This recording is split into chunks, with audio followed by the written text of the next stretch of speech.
அனைவருக்கும் வணக்கம். விண்வெளித்துறையில் இப்போது பல்வேறு நாடுகளும் தீவிரமான ஆய்வுகளை மேற்கொண்டு வருகிறது. சீனாவும் கூட தொடர்ச்சியாக விண்வெளித்துறையில் முக்கிய சாதனைகளை படைத்து வருகிறது. ஆனால் இப்போது சீன ராக்கெட் ஒன்று விண்வெளியில் பல நூறு சேட்டிலைட்களை ஆபத்தில் தள்ளியுள்ளது. இது சர்வதேச அளவில் பரபரப்பை கிளப்பியுள்ளது.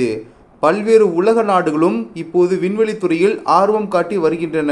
ஸ்பேஸ் சார்ந்த தொடர்ச்சியாக பல்வேறு ஆய்வுகளை வெற்றிகரமாக செய்து வருகின்றன. சீனாவும் விண்வெளித்துறையில் சிறப்பான சாதனைகளை படைத்தாலும் அவ்வப்போது சர்ச்சையில் சிக்குவது வாடிக்கையாகவே இருக்கிறது. அப்படித்தான் இப்போதும் சீன ராக்கெட்டால் மிக மோசமான ஒரு சம்பவம் நடந்துள்ளது. விண்வெளியில் சீன ராக்கெட் வெடித்து சிதறி இருக்கும் நிலையில் அது அங்கே 700க்கும் மேற்பட்ட விண்வெளி குப்பைகளை உருவாக்கியுள்ளது. இது விண்வெளியில் சுற்றி வரும் இந்திய சேட்டலைட்கள் உட்பட 1000க்கும் மேற்பட்ட செயற்கைக்கோள்களை ஆபத்தில் தள்ளியுள்ளது.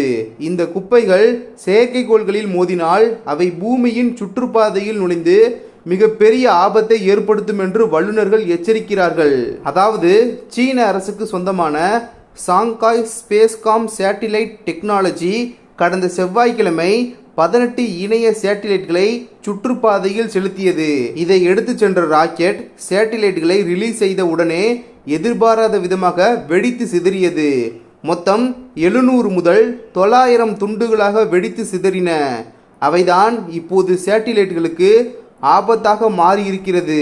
இந்த எதிர்பாராத சம்பவத்தால் விண்வெளியில் சுமார் 800 கிலோமீட்டர் தூரத்திற்கு இது குப்பைகளை உருவாக்கியுள்ள நிலையில் இதனால் ஏற்படும் பிரச்சனை பல ஆண்டுகளுக்கு நீடிக்கும் என்று வல்லுநர்கள் குறிப்பிடுகிறார்கள். சீன ராக்கெட் விண்வெளியில் சுற்றி வந்த வேறு ஒரு பொருளுடன் மோதியதால் இது ஏற்பட்டதா, இல்லை பயன்படுத்தப்படாத ராக்கெட் எரிபொருள் வெடித்து சிதறியதால் ஏற்பட்டதா என்பது தெளிவாக தெரியவில்லை. ஆனால் சீனா ராக்கெட்டின் இந்த குப்பைகளால் விண்வெளியில் உள்ள சுமார் 1100 செயற்கைக்கோள்கள் ஆபத்தில் இருப்பதாக ஸ்லிங்ஷாட் ஏரோஸ்பேஸ் நிறுவனத்தின் துணைத் தலைவர் ஆட்ரி சாஃபர் அவர்கள் தெரிவித்தார். இது தொடர்பாக அவர் மேலும் கூறுகையில், ராக்கெட் வெடித்து சிதறிய இடத்திற்கு 5 கிலோமீட்டர் தொலைவில் 1100க்கும் மேற்பட்ட சேட்டிலைட்கள் உள்ளன. ஏதாவது ஒரு சேட்டிலைட்டுடன் மோதினால் கூட அவை மோசமான பாதிப்பை ஏற்படுத்தும். அவை விண்வெளியில் மேலும் மேலும் அதிக குப்பைகளை ஏற்படுத்தும் என்று அவர் தெரிவித்தார். சீனாவுக்கு சொந்தமான ராக்கெட்டுகள் இதுபோல விண்வெளியில் குழப்பத்தை ஏற்படுத்துவது முதல் முறை இல்லை. அவர்களின் ராக்கெட் தொழில்நுட்பத்தில் உள்ள குறைபாடுகள் காரணமாக இதற்கு முன்பும் சில முறை இதுபோன்ற சம்பவங்கள் நடந்துள்ளன. சில முறை அவை கட்டுப்பாடு இல்லாமல் விண்வெளியில் இருந்து பூமியில் விழுந்து வெடித்து சிதறும் சம்பவங்கள் கூட நடந்துள்ளன. சீனா இதில் மிகுந்த எச்சரிக்கையுடன் இருக்க வேண்டும் என உலக நாடுகள் எச்சரித்தாலும் கூட சீனா இந்த விவகாரத்தில் தொடர்ந்து அலட்சியம் காட்டியே வருகிறது. அடுத்த செய்தி, உக்ரைன் உடனான சண்டையில் இந்தியர்கள் உயிரிழந்ததற்கு ரஷ்யா இரங்கல் தெரிவித்துள்ளது. முன்னதாக கடந்த மாதம் ரஷ்ய அதிபருடனான சந்திப்பின் போது அவரிடம் பாரத பிரதமர் திரு நரேந்திர மோடி அவர்கள் இந்தியர்கள் பலர் ரஷ்ய இராணுவத்தில் பணியாற்றி வருவது குறித்தும் அவர்களை விடுவிப்பது குறித்தும் விரைந்து நடவடிக்கை எடுக்குமாறு வலியுறுத்தி இருந்தார். இந்த நிலையில் ரஷ்ய தூதரகம் நேற்று இவ்விவகாரம் தொடர்பாக அறிக்கை வெளியிட்டுள்ளது. புதுடெல்லியில் உள்ள ரஷ்ய தூதரகம் சனிக்கிழமை அக்டோபர் 10 நேற்று வெளியிட்டுள்ள அறிக்கையில், ரஷ்ய இராணுவத்தில் சேவையாற்றி உக்ரைன் உடனான சண்டையில் உயிரிழந்த இந்தியர்களுக்காக அவர்களது குடும்பங்களுக்கும் இந்திய அரசுக்கும் ஆழ்ந்த இரங்கல் தெரிவித்துக் கொள்வதாக தெரிவிக்கப்பட்டுள்ளது. மேலும் கடந்த ஏப்ரல் மாதம் முதல் ரஷ்ய பாதுகாப்புத்துறை அமைச்சகம் இந்தியா உட்பட வெளிநாடுகளைச் சேர்ந்த குடிமக்களை தங்கள் நாட்டு இராணுவத்தில் சேர்ப்பதை நிறுத்திவிட்டது. மேலும் இந்தியர்களை தங்கள் நாட்டு இராணுவத்தில் சேர்ப்பது குறித்து ரஷ்ய அரசு எவ்வித பிரச்சாரங்களிலும் ஈடுபடவில்லை என்று தெரிவிக்கப்பட்டுள்ளது. ரஷ்ய இராணுவத்தில் பணிபுரியும் இந்தியர்களை விரைந்து விடுவிப்பதில் இந்தியா ரஷ்யா ஆகிய இரு நாடுகளும் நெருக்கமாக இணைந்து பணியாற்றி வருவதாக தெரிவிக்கப்பட்டுள்ளது. அண்மையில் நாடாளுமன்றத்தில் இந்த விவகாரம் குறித்து எழுப்பப்பட்ட கேள்விக்கு வெளியுறவுத்துறை அமைச்சர் எஸ் ஜெய்சங்கர் அவர்கள் அளித்த பதிலில், ரஷ்ய இராணுவத்தில் இதுவரை 91 இந்தியர்கள் சேர்க்கப்பட்டிருப்பதாகவும் ரஷ்ய இராணுவத்தில் பணியாற்றிய 8 இந்தியர்கள் துரதிர்ஷ்டவசமாக உயிரிழந்ததாகவும் இன்னும் 69 பேர் விடுவிக்கப்படாமல் இருப்பதாகவும் தெரிவித்திருந்தார் என்பது குறிப்பிடத்தக்கது. இந்தியர்களை குறிவைத்து ஆள்கடத்தல் கும்பல்கள் சில வெளிநாடுகளில் குறிப்பாக ரஷ்யாவில் வேலை வாங்கி தருவதாக சமூக ஊடகங்கள் மூலம் விளம்பரப்படுத்தி மக்களை நம்ப வைத்து ரஷ்யாவில் சண்டை நிகழும் பகுதிகளுக்கு அனுப்பி வைத்துள்ளதை சிபிஐ கண்டறிந்தது. இதனைத் தொடர்ந்து கடந்த ஏப்ரல் மாதம் மேற்குறிப்பிட்ட கும்பலை சார்ந்த முக்கிய நபர்கள் சிபிஐயிடம் பிடிபட்டது குறிப்பிடத்தக்கது. அடுத்த செய்தி, காசாவில் பள்ளியின் மீது நடத்தப்பட்ட தாக்குதலில் சுமார் 100 பேர் உயிரிழந்துள்ளதாக தகவல் வெளியாகியுள்ளது. இஸ்ரேல் நடத்திய தாக்குதலில் இதுவரை 39,800 பேர் உயிரிழந்துள்ளனர். கடந்த 2007ஆம் ஆண்டு முதல் பாலஸ்தீனத்தின் காசா பகுதி இஸ்ரேலிய இராணுவத்தின் கட்டுப்பாட்டில் இருந்து வருகிறது. இந்த கட்டுப்பாடுகளை எதிர்த்து ஹமாஸ் என்னும் பாலஸ்தீன விடுதலை அமைப்பானது கடந்த ஆண்டு அக்டோபர் மாதம் 7ஆம் தேதி இஸ்ரேல் மீது ஏவுகணை தாக்குதல் நடத்தியது. இதில் 1500 இஸ்ரேலியர்கள் கொல்லப்பட்டனர். இதுதான் தற்போது இஸ்ரேல் நடத்தி வரும் போருக்கான தொடக்க புள்ளி. ஹமாஸை அழிப்பதை முதன்மையான நோக்கமாக கொண்டு முழக்கமிட்டு இஸ்ரேல் இந்த போரை தொடங்கியது. போரில் இதுவரை 39,000த்திற்கும் அதிகமான காசா மக்கள் கொல்லப்பட்டிருக்கிறார்கள். இது காசா மக்களின் மொத்த மக்கள் தொகையில் 1.7% ஆகும். அதே போல 3.7% மக்கள், அதாவது 86,000 பேர் போரால் படுகாயமடைந்துள்ளனர். 23 லட்சம் மக்கள் போர் காரணமாக இடம்பெயர்ந்துள்ளனர். பசி, பட்டினியும் தொற்று நோயும் அவர்களை துரத்தி கொண்டே இருக்கிறது. காசா பகுதி ஏறத்தாழ தரைமட்டமாகிவிட்டது. போர் தொடங்கி 300 நாட்களுக்கு மேல் ஆகியுள்ள நிலையில் இந்த போரின் நோக்கத்தை இஸ்ரேல் நிறைவேற்றி இருக்கிறதா என்ற கேள்வி எழுந்திருக்கிறது.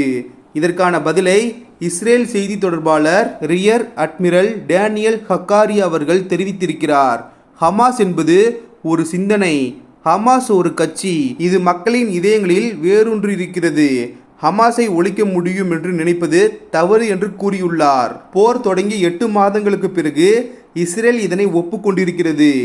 ஹமாஸின் சுரங்கப்பாதைகள், அதன் முன்னணி வீரர்கள் மற்றும் தலைவரை அழித்து அவர்கள் பிடியில் உள்ள 240க்கும் மேற்பட்ட பணைய கைதிகளை மீட்க இஸ்ரேல் திட்டமிட்டிருந்தது. ஆனால் 8 மாதங்கள் ஆன பின்னரும் இந்த இலக்கை எட்ட முடியாமல் இஸ்ரேல் திணறி வருகிறது. மறுபுறம் காசாவின் குடிநீர் தேவையில் 90% பூர்த்தி செய்யப்படவில்லை. எனவே அங்கு மிக மோசமான சுகாதார நிலை நிலவி வருகிறது என ஐநா தெரிவித்திருக்கிறது. இந்த நிலையில் சமீபத்தில் இஸ்ரேல் நடத்திய தாக்குதலில் சுமார் 100 பேர் உயிரிழந்துள்ளனர். பள்ளியில் இருந்ததால் தாக்குதல் நடத்த மாட்டார்கள் என்று பொதுமக்கள் பள்ளிக்கூடத்தில் தங்கியிருந்தனர். ஆனால் இஸ்ரேல் விமானப்படை இந்த பள்ளியை குறிவைத்து தாக்குதல் நடத்தியுள்ளது. இது குறித்து காசா அதிகாரிகள் கூறுகையில், தராஜ் மாவட்டத்தில் அமைந்துள்ள அல் தபின் பள்ளியை குறிவைத்து தாக்குதல் நடத்தப்பட்டுள்ளது. மொத்தம் 907 கிலோ எடை கொண்ட 3 குண்டுகள் இப்பள்ளி மீது விழுந்துள்ளது. இது கொடூரமான படுகொலை என்று குற்றம் சாட்டியுள்ளனர். அடுத்த செய்தி, குடிநீர் மற்றும் கழிவு மேலாண்மையில் மாலத்தீவு நாட்டிற்கு இந்திய அரசு உதவிக்கரம் நீட்டியுள்ளது. மாலத்தீவுக்கும் இந்தியாவுக்கும் இடையிலான உறவில் சமீபத்தில் விரிசல் ஏற்பட்டது. இது மாலத்தீவின் சுற்றுலாத்துறையில் மிகப்பெரிய அழுத்தத்தை ஏற்படுத்தியது. மேலும் இரு நாடுகளுக்கும் இடையே காரசார விவாதத்தை கிளப்பியது. இந்த நிலையில் மாலத்தீவில் 28 தீவுகளில் குடிநீர் விநியோகம் மற்றும் கழிவுநீர் அகற்றும் திட்டங்களுக்கு இந்திய அரசு உதவிக்கரம் நீட்டியுள்ளது. இதையடுத்து இந்திய அரசுக்கு மாலத்தீவு அதிபர் முகமது முய்சு அவர்கள் நன்றி தெரிவித்துள்ளார். மேலும் மாலத்தீவு சென்றுள்ள இந்திய வெளியுறவுத்துறை அமைச்சர் ஜெய்சங்கர் அவர்களுடன் நடத்திய ஆலோசனைக்கு பிறகு இந்திய அரசுக்கு மாலத்தீவு நன்றியை பதிவு செய்துள்ளது. கடந்த 2014இல் மாலத்தீவு குடிநீர் நிறுவனத்தில் ஏற்பட்ட விபத்தின் போது கடுமையான குடிநீர் பஞ்சம் நாட்டில் ஏற்பட்டது குறிப்பிடத்தக்கது. அப்போது மாலத்தீவின் கோரிக்கைக்கிணங்க பல தவணைகளாக இந்தியா மாலத்தீவுக்கு குடிநீர் அனுப்பியது குறிப்பிடத்தக்கது. அடுத்த செய்தி, இந்தியாவின் UPI சேவை தற்போது மாலத்தீவில் அறிமுகப்படுத்தப்பட்டுள்ளது. வெளியுறவுத்துறை அமைச்சர் ஜெய்சங்கர் அவர்கள் 3 நாள் பயணமாக மாலத்தீவு சென்ற நிலையில் அந்நாட்டில் UPI சேவையை அறிமுகம் செய்வது தொடர்பாக இந்தியாவுக்கும் மாலத்தீவுக்கும் இடையே கடந்த வெள்ளிக்கிழமை புரிந்துணர்வு ஒப்பந்தம் கையெழுத்தானது. இது குறித்து ஜெய்சங்கர் அவர்கள் கூறுகையில், டிஜிட்டல் பரிவர்த்தனையில் இந்தியா பெரும் புரட்சி செய்துள்ளது. இன்று உலகில் நிகழும் நிகழ்நேர டிஜிட்டல் பரிவர்த்தனைகளில் 40% இந்தியாவில் நிகழ்கிறது. இத்தகைய கட்டமைப்பை மாலத்தீவில் அறிமுகப்படுத்த தற்போது ஒப்பந்தம் மேற்கொண்டுள்ளோம். விரைவில் மாலத்தீவில் UPI மூலம் பரிவர்த்தனை செய்ய முடியும். இது மாலத்தீவின் சுற்றுலாத்துறை வளர்ச்சியில் முக்கிய பங்களிப்பு செலுத்தும் என்று தெரிவித்தார்.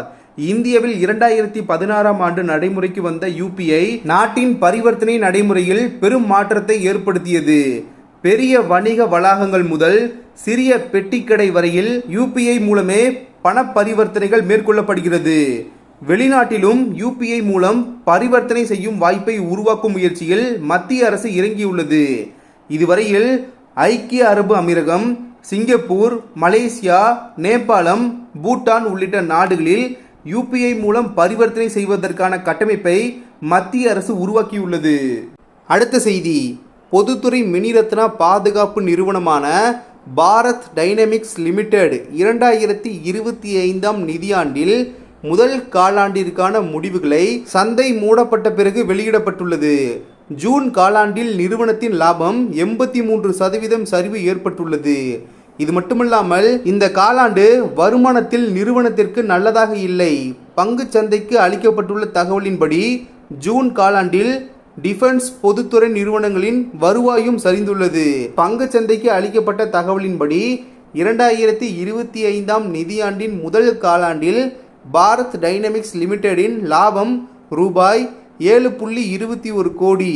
இது கடந்த நிதியாண்டின் இதே காலத்தில் ரூபாய் 41.8 கோடியாக இருந்தது.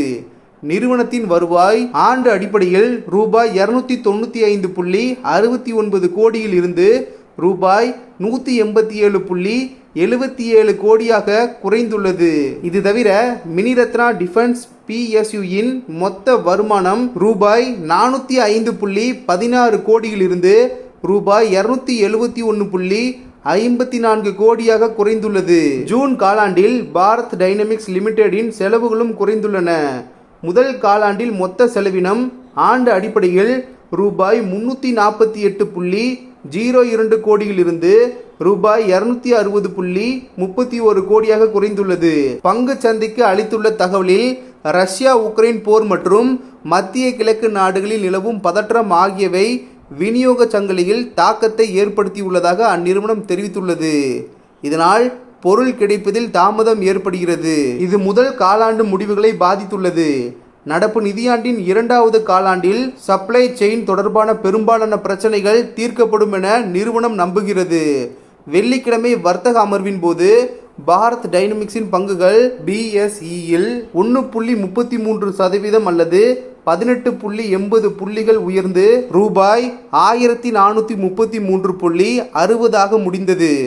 பாதுகாப்பு பொதுத்துறை நிறுவன பங்குகள் 1.13% அல்லது 16.05 புள்ளிகள் உயர்ந்து NSEயில் ரூபாய் 1430.30 முடிவடைந்தது.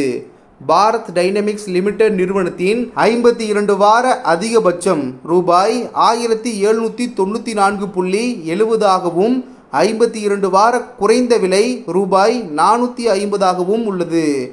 இந்நிறுவனத்தின் பங்குகள் கடந்த 6 மாதங்களில் 55.59% ஓராண்டில் 150.32% வருமானத்தை அளித்துள்ளன. பாரத் டைனமிக்ஸ் லிமிடெட் நிறுவனத்தின் சந்தை மதிப்பு ரூபாய் 52.53 கோடி ஆகும். வீடியோ இன்ஃபர்மேட்டிவாக இருந்தால் சேனலை சப்ஸ்கிரைப் செய்து கொள்ளுங்கள். நன்றி. ஜெய் ஹிந்த்.